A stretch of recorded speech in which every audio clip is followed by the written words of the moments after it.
శ్రీమాత్రే నమః. అందరికీ నమస్కారం అండి. Welcome to my channel. మనకి 2025 సంవత్సరంలో జూలై 24వ తేదీ అనగా గురువారం రోజున అంటే రేపేనండి ఆషాఢ అమావాస్య. హిందూ క్యాలెండర్ ప్రకారం ప్రతి నెల అమావాస్య వస్తుంది. కానీ కొన్ని అమావాస్యలకు మాత్రమే ప్రత్యేక ప్రాముఖ్యత అయితే ఉంటుందండి. అలాంటి వాటిలో ఆషాఢ అమావాస్య కూడా ఒకటి. దీన్ని చుక్కల అమావాస్య కూడా అంటారు. ఇది ఆషాఢ మాసం చివరి రోజు అయిన అమావాస్య నాడు వస్తుంది. మరలా ఇది మనకి ఇంకా జూలై 25వ తేదీ నుండి శ్రావణ మాసం అయితే ప్రారంభమవుతుందండి. అంటే జూలై 24వ తేదీ అనగా రేపేమో మనకి అమావాస్య, ఆషాఢ అమావాస్య. జూలై 25 అనగా శుక్రవారం రోజు నుండి మనకి శ్రావణ మాసం ప్రారంభమయ్యి ఈ రోజే మొదటి శ్రావణ శుక్రవారం అండి. అయితే ఈరోజు వీడియోలో అమావాస్య రోజు ఏ పరిహారాలు చేయాలి, ఇంకా ఈ రోజున మనం గురువారం అమావాస్య 2 వచ్చింది. ఈ అమావాస్య రోజు లక్ష్మీ అమ్మవారికి కూడా ప్రత్యేకంగా పూజ అయితే చేసుకుంటామండి. అయితే ఈ పూజ ఎలా చేసుకోవాలి, ఇంకైతే మనకి 25వ తేదీ నుండి శ్రావణ మాసం అయితే ప్రారంభమవుతుంది. అయితే మనం ఇంటిని, దేవుడి పటాలని ఈ అమావాస్య రోజు క్లీన్ చేసుకోవచ్చా, ఇంకా మనం ఈరోజు ఏం చేయాలి ప్రత్యేకంగా అని అన్ని విషయాలు నేను ఈ వీడియోలో తెలియజేస్తాండి. ఈ వీడియోని ఎక్కడ స్కిప్ చేయకుండా చివరి దాకా చూడండి. పూర్తి ఇన్ఫర్మేషన్ అయితే ఉంటుంది. మనకి ముందుగా అమావాస్య తిథి ఎప్పుడు ప్రారంభమైందో ఇప్పుడు తెలియజేస్తండి. అమావాస్య తిథి ప్రారంభం వచ్చి 2025 సంవత్సరం జూలై 24వ తేదీ అనగా గురువారం రోజున నైట్ అంటే తెల్లవారుజామున 2:29 ప్రారంభమయ్యి 2025 సంవత్సరం జూలై 25వ తేదీ శుక్రవారం రోజున తెల్లవారుజాము అంటే గురువారం నైట్ అర్ధరాత్రి అండి 12:41 వరకు అయితే మనకి ఈ అమావాస్య తిథి అయితే ఉంటుంది. మనం దీని ప్రకారం జూలై 24వ తేదీ పూర్తిగా అమావాస్య తిథి అయితే ఉంటుంది. కాబట్టి ఈ 24వ తేదీ ఈ అమావాస్య పరిహారాలు అయితే చేయాలండి. ఇంకా మనకి 25వ తేదీ శ్రావణ మాసం అనేది ప్రారంభమవుతుంది. మొదటి రోజే శ్రావణ శుక్రవారం అండి. మొదటి రోజే ఈ రోజు మన ముందుగా ఈ పూజ అయితే చేసుకుంటాం. కాబట్టి ఇంటిని ఎప్పుడు శుభ్రం చేసుకోవాలి అని అనుమానం అయితే వస్తుంది కదండి. అయితే మనకి జూలై 25వ తేదీ 24వ తేదీ గురువారము అమావాస్య వచ్చింది. కాబట్టి అమావాస్య రోజు అయితే ఇంటిని అయితే శుభ్రం చేసుకోకూడదండి. ఇంటిని, పూజ గదిని, పూజా సామాన్ని వీటిని అయితే శుభ్రం చేసుకోకూడదు. ఒకవేళ మాకు అమావాస్య ఆనవాయితీ లేదంటే పట్టింపు లేదు అనుకుంటే ఆ రోజు అయితే చేసేసుకోండి. లేకపోతే మనం బుధవారమే ఈ రోజే చేసుకోవాలి కుదిరితే. లేదా మీరు పూజ చేసుకోబోయే ముందు అంటే మీరు వ్రతం ఎప్పుడైతే ఆచరించాలనుకుంటున్నారో వరలక్ష్మి వ్రతం ఆ ముందు రోజైనా మనం ఈ క్లీనింగ్ అయితే చేసుకోవచ్చండి. లేదా శనివారం అంటే రేపు శుక్రవారం వదిలేసి శనివారం రోజైనా అంటే 26వ తేదీ అయినా మనం పూజ గదిని, సామాన్ని అంతా శుభ్రం చేసుకోవాలి.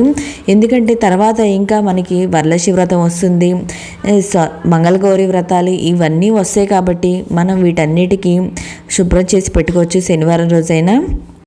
నరఘోషతో బాధపడుతూ ఉంటారు. ఎదుటివారు మనల్ని చూసి ఈర్ష్యపడుతున్నారు, నరదృష్టి తగిలింది అనుకుంటూ ఉంటాము.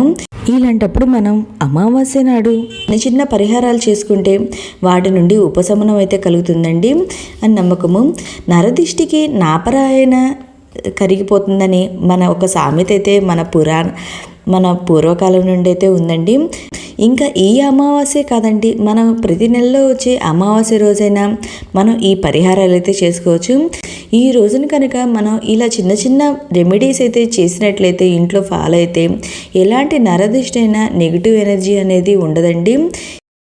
పితృదేవతలను స్మరించడానికి, గౌరవించడానికి నిర్దేశించిన రోజు ఆషాఢ అమావాస్య. ఈ రోజున పూజలు, దాన ధర్మాలు మొదలైన కార్యక్రమాలతో పాటు పిండ ప్రదానం లేదా తర్పణం ఇస్తారు. ఇలా చేయడం వల్ల పితృదేవతలు ప్రశాంతంగా ఉంటారు, ఆశీస్సులు అందిస్తారు అన్నది మన పురాణ వచనం అండి. ఇంకా అమావాస్య రోజున ఖర్చు లేకుండా ఇలా ఇంట్లోనే చిన్న చిన్న పరిహారాలు నిర్వహిస్తే ఎటువంటి నరఘోష, నరదిష్టి అనేది ఉండదండి. ఈ రోజున లక్ష్మీ అమ్మవారికి పూజ అయినా చేసుకుంటారు. మన ఇంట్లో నరదిష్టి పోవడానికి, పిల్లలకి దిష్టి తీయడం అలాంటివన్నీ ఈ రోజైతే చేస్తారండి. నేను ఇక్కడ చెప్పే కొన్ని చిన్న చిన్న పరిహారాలు చేసుకుంటే మన నెగిటివ్ ఎనర్జీ అనేది కొంచెం పోతుందని నమ్మకం అండి. అవేంటో నేను ఇప్పుడు తెలియజేస్తాను. ఆదివారం రోజు చేసే రెమెడీల్లో చాలా ముఖ్యమైనది ఇంకా తేలికైనది మన ఇంట్లో ఉన్న వాటితోనే చేసుకోవచ్చండి.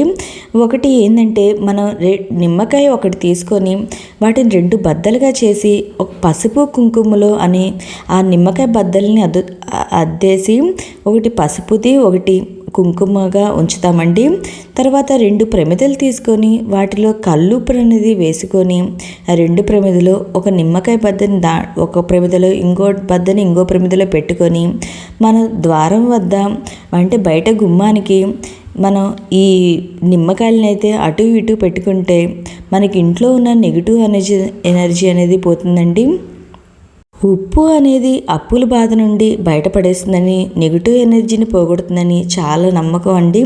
2 ప్రమిదలు తీసుకొని మనం ఈ కల్లుప్పు అయితే వేసుకొని మనం గుమ్మం బయట మనం ఇలా పెడితే చాలా మంచిదండి. మరొకటి ముఖ్యమైన చాలా శక్తివంతమైన రెమెడీ ఏంటంటే మనం ఇక్కడ 5 ఎండుమిరపకాయలు తీసుకొని 3 నిమ్మకాయలను తీసుకొని ఒక దారానికి గుచ్చుకొని మన సింహద్వారానికి తగిలించాలి. నిమ్మకాయలు గ్రీన్ కలర్లో ఉండాలండి. ఇవి కట్టుకునే ముందు తప్పనిసరిగా పూజలు అయితే పెట్టుకోండి. మనం ఉదయం పూట లక్ష్మీ అమ్మవారికి పూజ అయితే చేసుకుంటాం కదండి. అమావాస్య రోజున ఆ పూజలు అయితే ఈ నిమ్మకాయల్ని పెట్టుకొని సాయంత్రం వేళలో మనం ఇది గుచ్చుకొని పూజ తర్వాత ఆ నిమ్మకాయలను గుచ్చుకొని ఇంటి గుమ్మానికి కట్టుకోవాలి. ఇంకా షాప్స్ కూడా కట్టుకోవచ్చండి. సాయంత్రం సమయంలో కట్టుకోవాలి. ఇంకా అందరికీ తెలిసిన మరొక రెమెడీ ఏంటంటే మనం గుమ్మడికాయ ఉంటుంది కదండి, బూడిద గుమ్మడికాయ, అది తెచ్చుకొని మనం అమావాస్య రోజు గుమ్మడికాయని తెచ్చుకొని పసుపు రాసి కుంకుమ బొట్లు అయితే పెట్టుకోవాలి. పెట్టుకొని ఆ రోజు పూజలు అయితే పెట్టుకోవాలండి. ఇంట్లో పూజ చేసుకుంటాం కాబట్టి ఆ పూజలో పెట్టుకొని తర్వాత ఉట్టి ఉంటుంది అండి, ఆ ఉట్టిలో ఆ గుమ్మడికాయని పెట్టి బయట సింహద్వారం వద్ద ఆ గుమ్మడికాయని అయితే కడతారండి. ఇలా మీరు కట్టుకోవడానికి కుదరకపోయినా మనకి దేవాలయాల్లో ఆ రోజున గుమ్మడికాయలు అయితే అమ్ముతారండి. ఆ గుమ్మడికాయలైనా తెచ్చుకొని పూజ చేసిన గుమ్మడికాయలైనా తెచ్చుకొని మనం ఇంటికి అనేది కట్టుకోవచ్చు.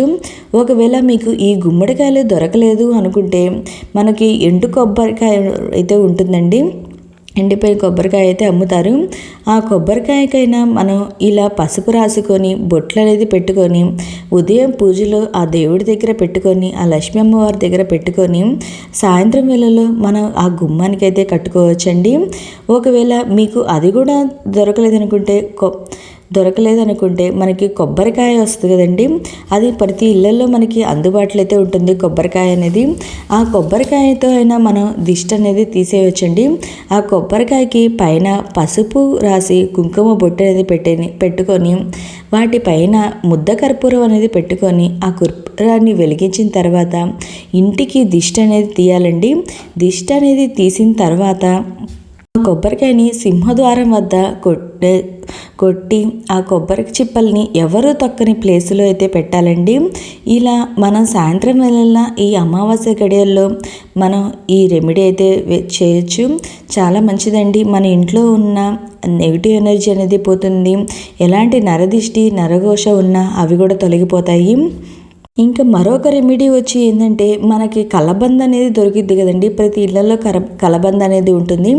ఆ కలబందని వేలుతో సహా కలబందని అయితే తెచ్చుకొని దానికి పసుపు కుంకుమ బొట్లు అనేది పెట్టుకోవాలండి.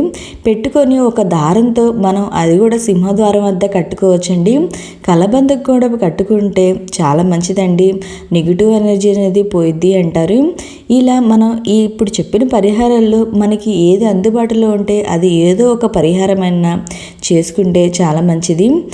నరదిష్టి అనేది ఉండదు.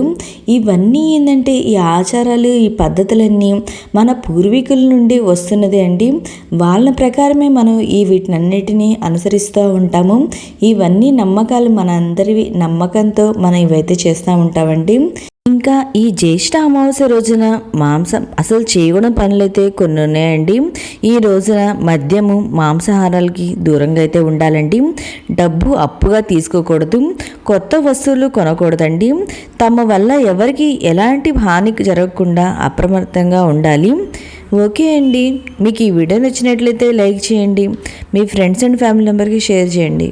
Thank you for watching.